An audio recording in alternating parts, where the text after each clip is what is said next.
व्यापारियों का उत्पीड़न इस समय बढ़ गया है। अभी कुछ समय पहले आपने देखा कि डायरेक्ट छापेमारी सब चल रही थी, तो कहीं ना कहीं व्यापारियों का उत्पीड़न बढ़ रहा है। इसीलिए व्यापारी महापंचायत का आयोजन किया गया है। हमारी बहुत सारी मांगे हैं जो 2019 और 2022 में सरकार ने वादे किए थे, वो वादे अभी पूरे नहीं हुए हैं। तो वो वादे याद दिलाने के लिए व्यापारी महापंचायत का आयोजन किया गया है। व्यापारी के नोट और सपोर्ट से ही सरकारें बनती हैं। जब तक व्यापारी वोट नहीं करेगा तो कोई सरकार नहीं बनेगी। निश्चित रूप से लोकसभा चुनाव 2024 आ गया है, इसमें व्यापारियों की पूर्ण भूमिका होगी और व्यापारी के सपोर्ट से ही सरकार वो बनेगी, व्यापारी के सहयोग से ही सरकार बनेगी। जैसा कि आप सभी को ज्ञात है कि प्रतिनिधि उद्योग व्यापार मंडल व्यापारियों के लिए निरंतर कार्यक्रम करता रहता है, आंदोलनों का कार्य करता है। जैसे हम लोगों ने व्यापारी अधिकार यात्रा निकाली, व्यापारी रैली मोती झील में किया गया। निरंतर हम लोग व्यापारियों के लिए कार्य कर रहे हैं और व्यापारियों का उत्पीड़न इस समय बढ़ गया है। अभी कुछ समय पहले आपने देखा कि डायरेक्ट छापेमारी सब चल रही थी, तो कहीं ना कहीं व्यापारियों का उत्पीड़न बढ़ रहा है। इसीलिए व्यापारी महापंचायत का आयोजन किया गया है।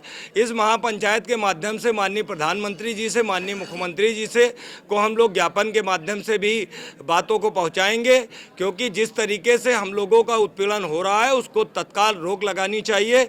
हमारी बहुत सारी मांगे हैं जो 2019 और 2022 में सरकार ने वादे किए थे, वो वादे अभी पूरे नहीं हुए हैं। तो वो वादे याद दिलाने के लिए व्यापारी महापंचायत का आयोजन किया गया है।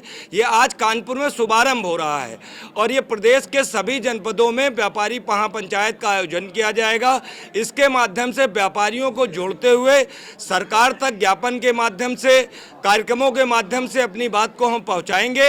और ये व्यापारी महापंचायत लखनऊ रमाबाई मैदान में पूर्ण होगी। इसकी सारी जो हम लोग पूरा उत्तर प्रदेश में करने के बाद रमाबाई मैदान लखनऊ में इस कार्यक्रम को पूर्ण करने का काम करेंगे।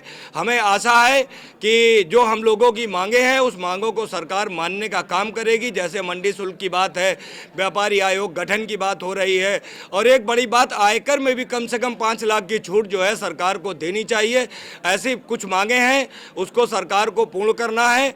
दूसरा, जो व्यापारियों को लेकर के अधिकारियों का जो नज़रिया बन गया है, जो व्यापारी को बिल्कुल एक असहाय तरीके से मान रहे हैं, व्यापारी असहाय नहीं है, व्यापारी सड़कों पर भी होगा।